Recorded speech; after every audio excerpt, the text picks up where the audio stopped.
বৈষম্য বিরোধী ছাত্র আন্দোলনের সাবেক সমন্বয়ক আব্দুল কাদের ফেসবুক পোস্টে লিখেছেন, সিরাজগঞ্জ ৬ আসনের জামায়াত মনোনীত এমপি পদপ্রার্থী মিজানুর রহমান ঘোষণা দিয়েছেন, যারা দাড়িপাল্লার পক্ষে থাকবে না তাদের আর কোরআনের মাহফিল শোনার কোনো দরকার নাই। জামায়াত ইসলামীর নির্বাচনী প্রচারণা আগেও সমালোচনার জন্ম দিয়েছে। সেসব উদাহরণ টেনে কাদের লিখেছেন, ইসলাম ধর্ম কি জামায়াত ইসলামী ইজারা নিয়ে নিচ্ছে?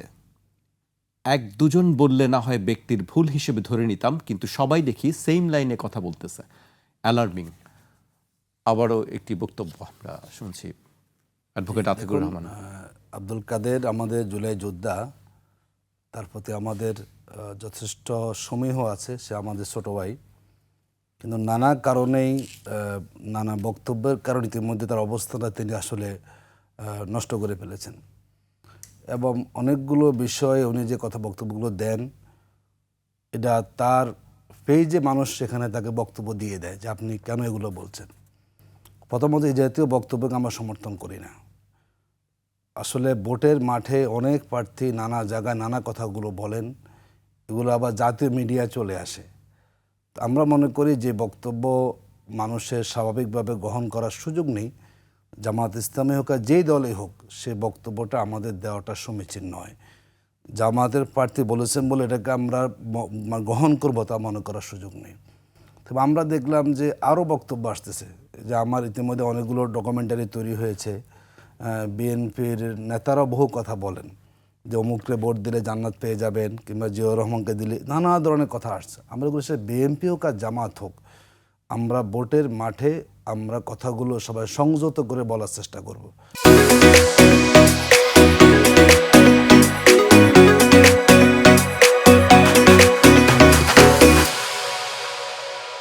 কিন্তু সেটি তো হচ্ছে না। আমি দেখলাম এটা আসলে আপনি নিজেও একাধিকবার এই শোতে বলেছেন যে এখন আসলে মানুষ যখন মাইক্রোফোন পেয়ে যায়, অনেকে আসলে খেয়ে হারিয়ে ফেলেন।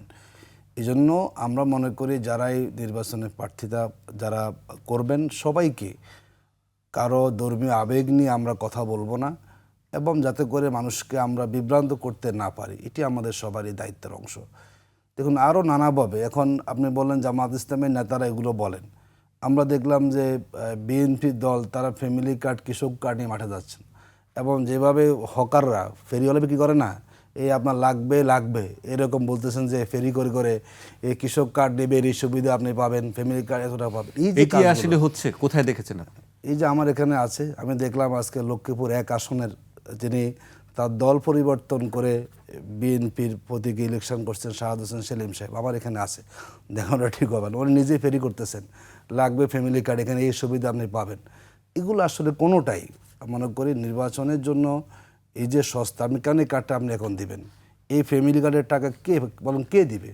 এবং কেউ বলে এই কার্ডের মধ্যে 2,500 টাকা বাজার পাবেন, কেউ বলে 5,000 টাকার পাবেন।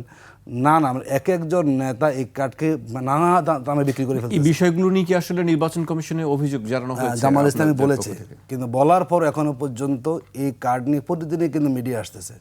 এবং জামাত প্রায় 10 দিন আগে বলেছে এই একটা দল ফ্যামিলি কার্ড, কৃষক কার্ড দিচ্ছেন বা পদক্ষেপ গ্রহণ করুন। আমরা দেখলাম যে তারা নির্বাচন এটাকে তারা এক মোক্ষম হাতিয়ার নিয়েছেন। বিশেষ করে মহিলাদেরকে বলে যে আপনারা ঘরে বসে উপার্জন করবেন, কেউ গর্তে বের হইতে হবে না, আপনারা এই টাকা এই পরিমাণ জিনিস আপনারা পাবেন। এই যে আশ্রমবিধিরা লঙ্ঘন হচ্ছে ফ্যামিলি কার্ডের নামে, কৃষক কার্ডের নামে, এই টাকা কে দিবে বলেন তো? এই টাকাটা কি বিএমপি তার পকেট থেকে দিবে না কোথায় থেকে দিবে? তার কোনো আলোচনা নেই। কার্ড দিচ্ছেন, এই কার্ড নেন, সিম্বলিক কার্ড দেওয়া হলো, এই সুবিধা আপনি পাবেন। যেরকম আওয়ামী লীগ বলেছিল না যে আমরা ক্ষমতা আসে কী করবো, 10 টাকা চাল আর কি বিনামূল্যে সার, ওই রকমই এটা একটা প্রতারণার আশ্রয় হয়ে যাচ্ছে এখন। যে আপনি ভোটের মাঠে নারীরা আসেন, আপনারা এই কার্ড নেবেন, আপনি স্বয়ংসম্পূর্ণ হয়ে যাবেন। যদি আপনার হাজব্যান্ড আপনাকে খরচ নাও দেয়, বাপখানা এরকম, এই কার্ড দিয়ে আপনি কি করতে পারবেন? আপনার সংসারে ব্যয় নির্বাহ করতে পারবেন। এই যে এক ধরনের একটা অ্যাটিটিউড, এই তফসিলকালীন সময়ে এখনও পর্যন্ত কোনো একটা প্রার্থীকে আমরা শোকজ করতে দেখি নাই। এই জন্য আমাদের কোশ্চেনটা হচ্ছে আসলে নির্বাচন কমিশন, তারা অনেকে বলে এটা বিএনপি কমিশন, বলে এটা অনেকে, মাঠের লোকেরা বলে যে কমিশন সপ্তাহ আপাতমস্ত বিএনপি কমিশন। এই বিএনপি কমিশন দিয়ে আপনি দেখো না দেখার বান করা, আচরণবিধি অমুক, যার অল্প অপরাধ তাকে আপনি দিচ্ছেন হলো গুরুদণ্ড, আর যিনি অভেলেবল অপরাধ তাকে আপনি না দেখার অভিনয় করতেছেন। এটি মানুষের মনের শঙ্কা যে সরকার, প্রশাসন, আইনশৃঙ্খলা বাহিনী গোয়েন্দা সংস্থা এবং নির্বাচন কমিশন মিলে হয়তো তারা এটা এমন ইলেকশন করতে চাচ্ছেন, উপরে দেখবে সব ঠিকঠাক আছে, কিন্তু ভিতরটা এমন হয়ে যাবে আসলে সেখানে ওই ইঞ্জিনিয়ারিংটা বলে না যে সূক্ষ্ম কারচুপি, স্থূল কারচুপি, এগুলো কিন্তু হয়তো সামনে আমাদের বলা লাগতে পারে কীভাবে কাজটা করছে। আমরা মনে করি যারাই কাজটি করুক, যদি জামাতে নাতে বক্তব্য তাকে শোকজ করুন যে আপনি বক্তব্য কেন দিয়েছেন, এবং যারা ফ্যামিলি কার্ড তাদেরকে বলুন যে আপনি এখন এই কার্ড নিয়ে কেন এসেছেন। এখন তো কার্ড খেলার সময় না, ইলেকশন আপনি করেন, আপনি এখন কৃষক কার্ড, ফ্যামিলি কার্ড, নানা কার্ডগুলো বলে দিয়ে এই যে ভোটারদেরকে আপনি প্রভাবিত করছেন আপনার দলকে ভোট দেওয়ার জন্য, আদৌ টাকা কোথা থেকে দেবেন আপনি, কিংবা কত কার্ড আপনি বিলি করতেছেন, এই কার্ড হোল্ডার কারা হবে, টাকাটা কে দিবেন, এটা কি দুর্নীতির টাকা হবে, লুটপাটের টাকা হবে, বলতে হবে তাদেরকে এটা, যে এই ফ্যামিলি কার্ডের টাকাটা কারা দিবে। এটা কি তারা আগে তারা গভর্নমেন্টে চলে আসছেন যে এই টাকা আসলে আপনি পেয়ে যাবেন, বলতে হবে এই টাকা উৎস কোথায় থেকে, বিএনপি দলীয় ফান্ড আতিক ভাই, না দুর্নীতি টাকা হবে সেখানে। আপনাদের অভিযোগ গুরুতর অভিযোগ, খুব গুরুত্বপূর্ণ অভিযোগ আছে, কিন্তু এত অভিযোগের পরেও আপনারা কেন আসলে যখন জানতে পারছেন বা ধারণা করছেন যে এরকম একটি ঘটনা ঘটতে যাচ্ছে, তাহলে আপনারা কেন সেই নির্বাচনে অংশ নিচ্ছেন? দেখুন, এই নির্বাচনটা আমরা সবাই চাই, এটা বিকল্প নাই। এই নির্বাচন দেশের জন্য আমাদের খুবই জরুরি।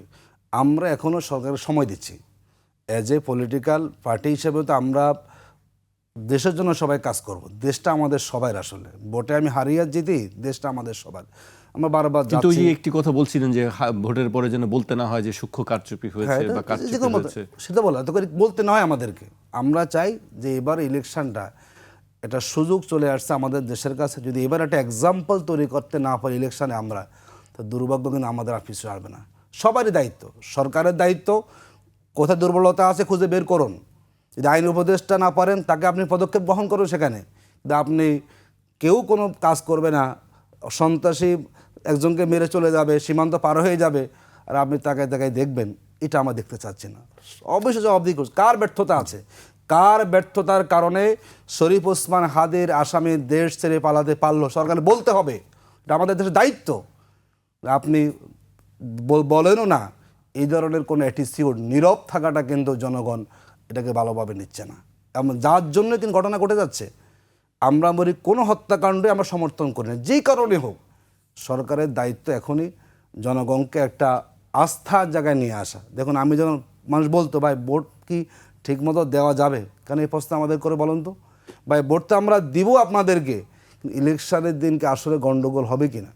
তো যেই সরকার এখন পর্যন্ত সুযোগ পাওয়ার পরও মাত্র 1 মাস বাকি ইলেকশনে এখন মানুষের মধ্যে এই প্রশ্নটা তৈরি হচ্ছে, আমরা মনে করি এখানে সরকার তার দায়িত্বটা সঠিক পালন করছেন না, কিংবা সরকার চাইলেও সরকারের ভিতরে কোনো একটা সরকার যারা হয়তো গোপনে ফ্যাসিবাদকে সমর্থন করে যাচ্ছেন, তারা চাচ্ছেন না ইলেকশনটা সুষ্ঠু সুন্দর হোক। যেটি আমাদের জন্য দুর্ভাগ্য। আমরা মনে করি আমাদের সবারই দায়িত্ব, এদের রাজনৈতিক দল তাদেরও ভূমিকা আছে, সবাই নিয়ে যাতে করে কোনোভাবে ইলেকশনে কোনো কোশ্চেন কেউ তুলতে না পারে, সেভাবে সবাইকে আন্তরিকভাবে কাজ করা প্রয়োজন।